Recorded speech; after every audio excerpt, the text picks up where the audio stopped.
The exam room was silent, filled only with the sound of scribbling pens and the occasional nervous sigh. Students hunched over their desks, some chewing on pencils, others furrowing brows as they struggled with the test. Among them sat Zara, calm and focused, her hand gliding steadily across the paper. While others hesitated, she moved with confidence, as though every question had been rehearsed in her mind 100 times.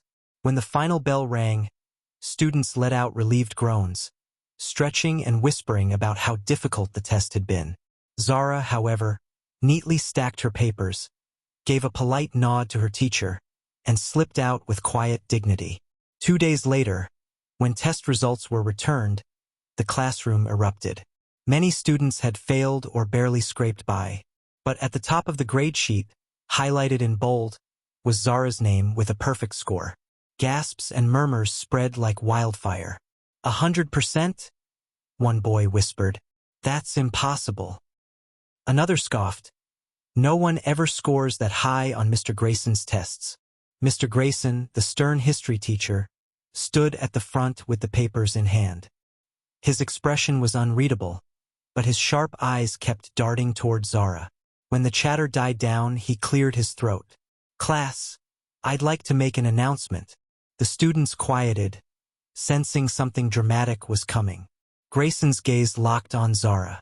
It seems we have a miracle in our midst. A perfect score on one of the most difficult exams I've ever given. Some students laughed nervously. Others turned their eyes on Zara, whose face remained calm though her stomach tightened. Grayson set the papers down and folded his arms. But let's be honest. We all know there's only one explanation for this. Cheating. The word hit the room like a thunderclap. Zara's heart skipped. Excuse me? She asked, her voice clear but edged with disbelief. Grayson paced slowly, savoring the attention.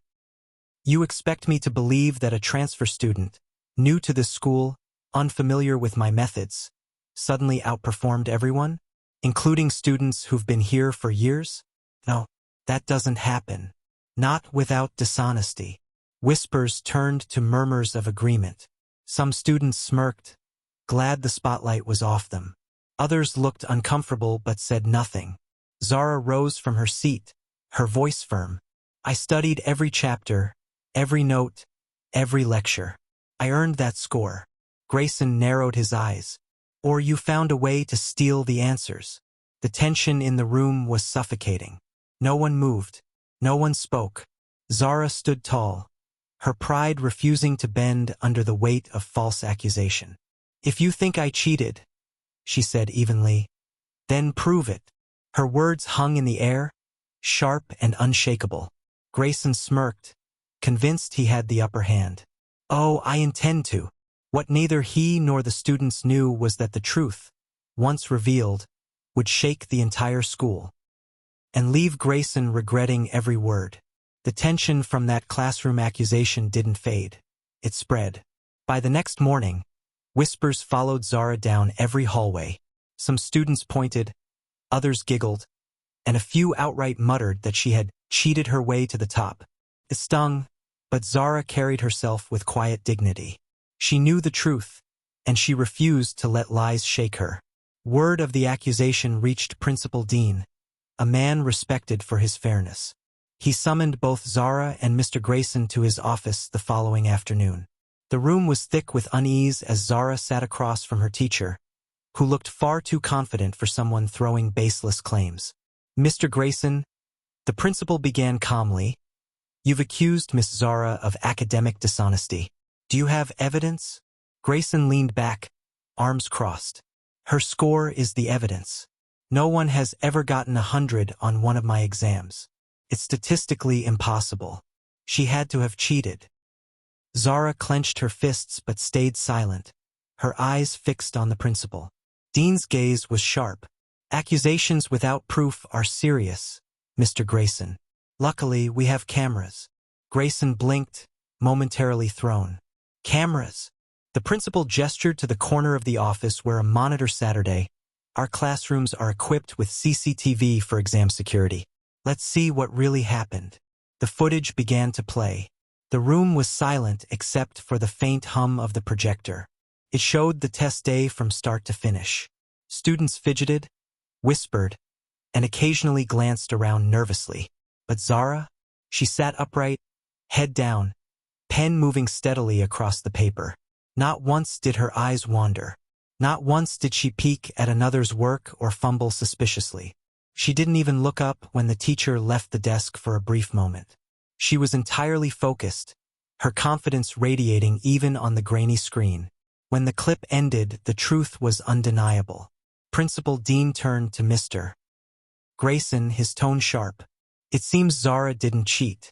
In fact, she was one of the most disciplined students in the room. What do you have to say for yourself? Grayson's face flushed crimson.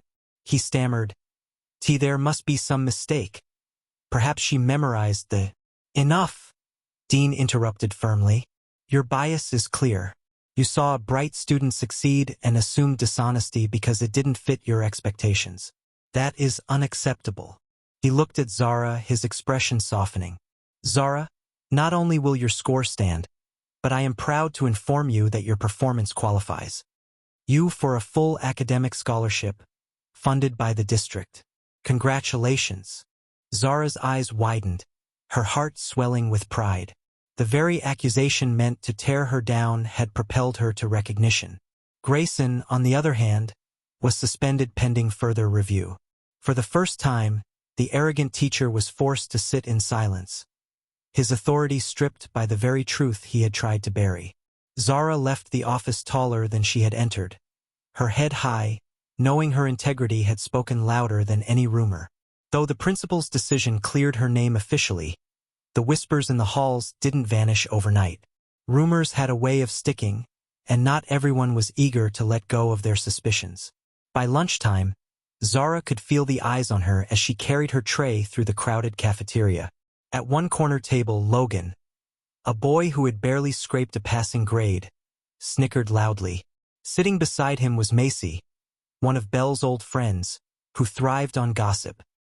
They exchanged a look, then raised their voices just enough to be heard.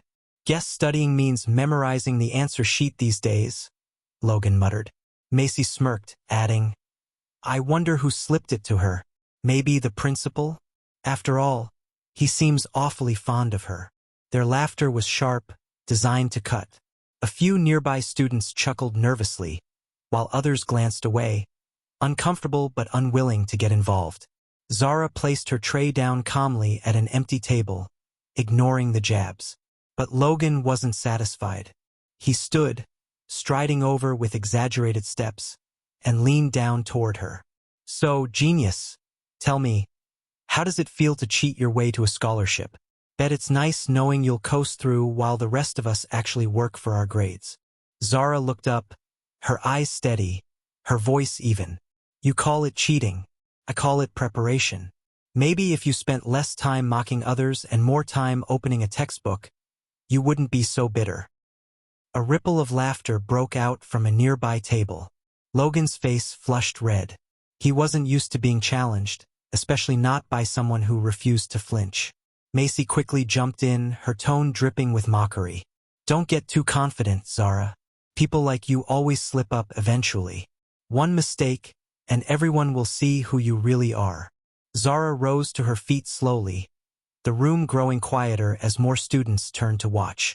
She set her tray aside and spoke clearly enough for the cafeteria to hear. Who I really am. I'm someone who studied hard, refused to give up, and proved that effort matters more than rumors. If the truth makes you uncomfortable, that's not my problem. She paused, letting her words settle. But let me make one thing clear. I don't owe anyone an apology for success. The silence that followed was heavy. Logan shifted uncomfortably, suddenly aware that the room was no longer on his side. Macy crossed her arms, scowling, but said nothing more. Then, a surprising thing happened. Students began to clap. It started small, then grew louder, echoing across the cafeteria. They weren't just applauding Zara. They were applauding courage, honesty, and the refusal to bow under pressure. Zara sat back down, calm as ever, while Logan and Macy slunk back to their table, humiliated. For the first time, the tide was turning. Zara wasn't just surviving the accusations anymore. She was winning respect. A few days later, the entire school gathered in the auditorium for a special assembly. The atmosphere buzzed with curiosity. Students whispered about whether it had to do with the exam scandal or if something even bigger was about to unfold. At the front of the stage stood Principal Dean, flanked by several teachers.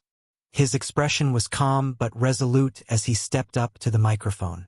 "Students," he began, his voice steady, "I called this assembly because there are lessons we must learn, not just in the classroom but in how we treat one another. Recently, a student here was wrongly accused of cheating. A video circulated, whispers spread, and reputations were attacked without evidence.